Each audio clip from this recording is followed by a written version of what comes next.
Kumanta muna kayo. Yan na naman yan. May modeling pa, oh. Oh, ha? May Sino dyan sa dalawang yan ang buntis? Uy!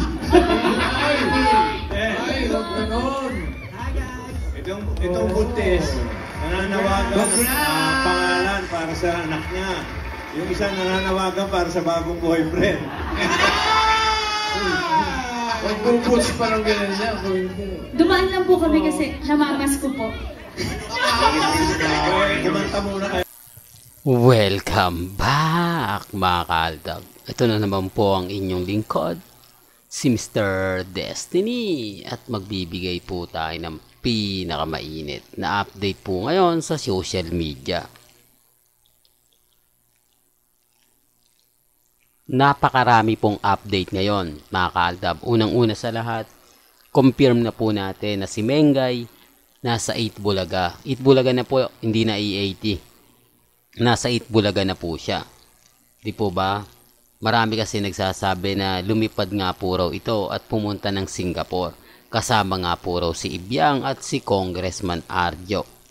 Ngayon basag naman po natin sila. Pinakita rito na wala po si Mengay sa ibang bansa at nandito sa Pilipinas. Siguro ang kasama lang ni Ibiang si Congressman Arjo. Di po ba?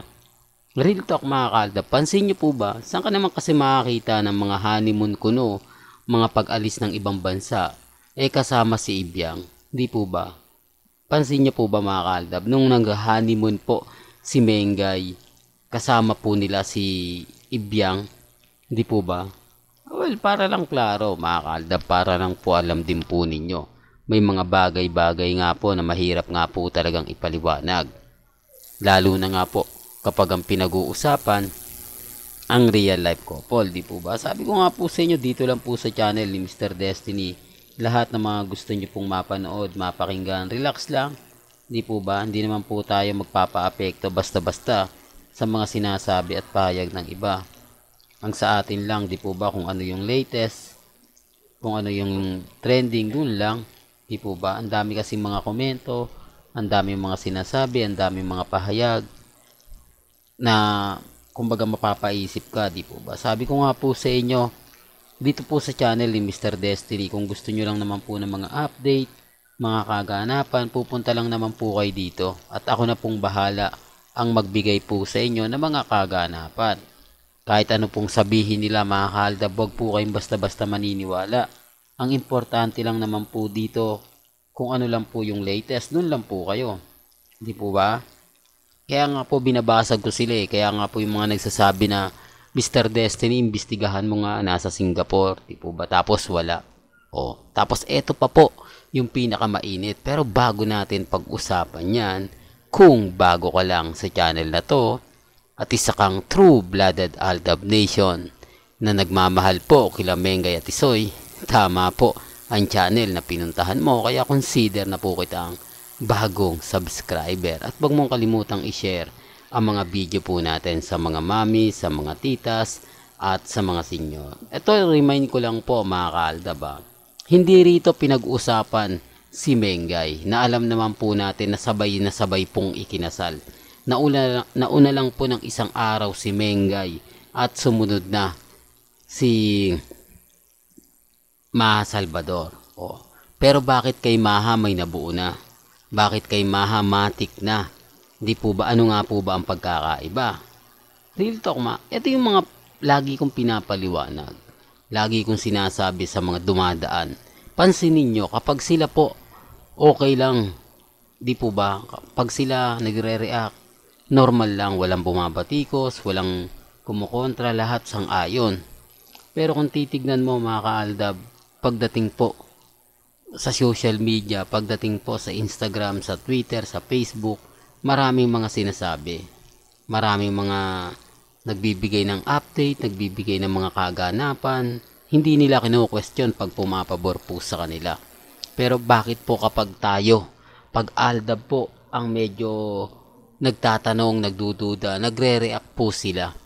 Di po ba? Dito walang sinabi sa inyo, Master Joey De Leon. Bakit walang pabiro na ginagawa niya dati? Bakit hindi niya na mabiro si Mengay na O yan, si Mengay na kasunod niyan.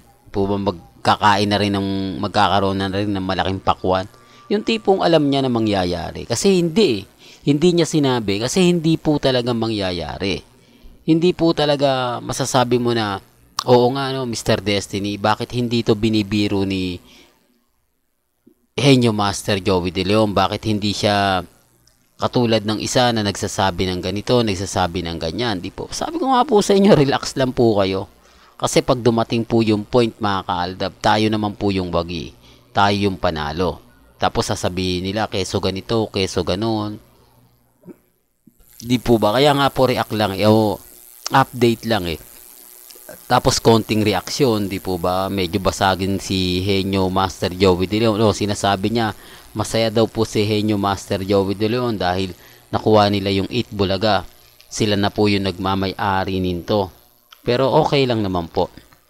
Sabi ko nga po sa inyo, kung ano po yung pinag-uusapan ngayon, kung ano yung trending, doon po tayo. Pero masaya po kasi, biruin nyo, hindi natin ine-expect na pupunta si Maha at bibisita. Hindi po ba? Imbis na babanatan ni Henyo Master Joey De Leon ng mga nakakakilig na kay Mengay naman, gusto na rin po ng mga tao na magkaroon to ng anak. Hindi po ba? Pansin nyo po ba? Ilang taon na nga po ba si Mengay? Halos kumbaga ilang years lang naman ang pagitan nila ni Maha Salvador. Pero okay lang naman po yan. Po ba? Kasi alam naman po natin hindi totoo. O baka may magre-react dyan ha. Baka sabihin niya na, ayan si Mr. Destiny, halatang-halang pinupush. Hindi po. Gusto ko lang po silang basagin. Gusto ko lang pong ibato sa kanila yung mga sinasabi po nila. Hindi po ba? Kasi magre-react yan. Hindi pa naman panahon ni Mengay, bata pa. Common sense na lang po. Si Mengay, medyo bata pa. Pero yung asawa niya, kaedad nga po ba ito ni Rambo? Hindi po ba? Para lang klaro. Para lang po sa kaalaman ng lahat. Sabi ko nga po sa inyo, kung gusto nga po talaga nila, may paraan. Tapos lagi pang kasama si Ibyang. Ano si Ibyang po bang halatang halata po? Di po ba? Kaya nga po yung mga nagko-komento sa atin. Totoo naman po yung sinasabi nila eh. Kaya lang sasabihin lang nila delulo, kulto, yun at yun po yung ibang babasag nila.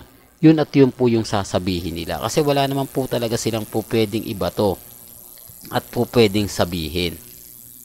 Di po ba? Maliban lang po sa mga sinasabi ko, ina-update ko, nandun sila para mambasag, nandun sila para magpakita ng mga ganito ganyan, etc. etc. Pero sa totoo lang po, wala naman po talaga silang alam eh. Hindi naman po talaga nila yan alam. Malakas lang po sila mang-inis, mang-asar. Pero pagdating sa mga update, basag po sila. Lalo pa po kung dalawang araw wala si Mengay sa E80, no? Malamang. O sa 8 Bulaga, ano ba yan, Mr. Destiny? 8 Bulaga na sila. O halimbawa pong wala. Grabe, di po ba? Sasabihin na naman, second honeymoon o third honeymoon na ito. Di po ba sa ibang bansa? Mag-a-around the world na nga po raw si Mengay, si Congressman Spotted, si Biang. Malamang, di po ba yun na yung sasabihin nila. Tapos, kumbaga ganito ganyan, maraming mga video maglalabasan, kukunan ng dalawa. Alam nyo yung style nila, huli ko na eh. Di po ba yung style nila, matik na alam na po natin yan. Alam na po natin yung mga galawan ng mga ganyan. Tapos sasabihin nila tayo yung fake news. Tapos sasabihin nila tayo daw yung nagpapaasa. Samantalang sila nga po yung nagsasabi. Kumbaga inuunahan na nila, nanguhula na sila na baka hindi nga lumabas si Mengay ng ilang araw dahil may TV commercial, photoshoot. Malapit lang naman talaga Singapore. Paano yan? Nakita natin may endorsement tapos naandito ngayon sa E80, sa 8 Bulaga. Basag sila. Kaya nga po sabi ko wag nang ipagpilit pa. Kasi naandito po si Mr. Destiny para basagin sila. Yung iba hindi naghahanap ng resibo. Yung iba masayang masaya pa nga po sa video na pinost ni Ibyang eh. Pinalalandakan pa po nila eh. Po ba? Tapos wala naman doon si Mengay. Pero gaya na sinabi ko, hindi mo na kailangan magbigay sa kanila ng resibo. Kasi agad-agad paniniwalaan po nila. Yan yung pagkakaiba ng Aldab o ng katulad ko dun sa mga iba. Real talk mga ka-Aldab. Well, hanggang dito na lang po yung updates natin mga ka-Aldab. Kaya kung gusto nyo pa po ng pinaka-latest at sariwang update, abay tumutok lang po kayo sa channel ni Mr. Destiny. para updated po kayo sa mga latest at sa mga bagong video po na ilalabas po natin maya-maya lang. Hanggang sa muli, salamat po sa panonood at pakikinig.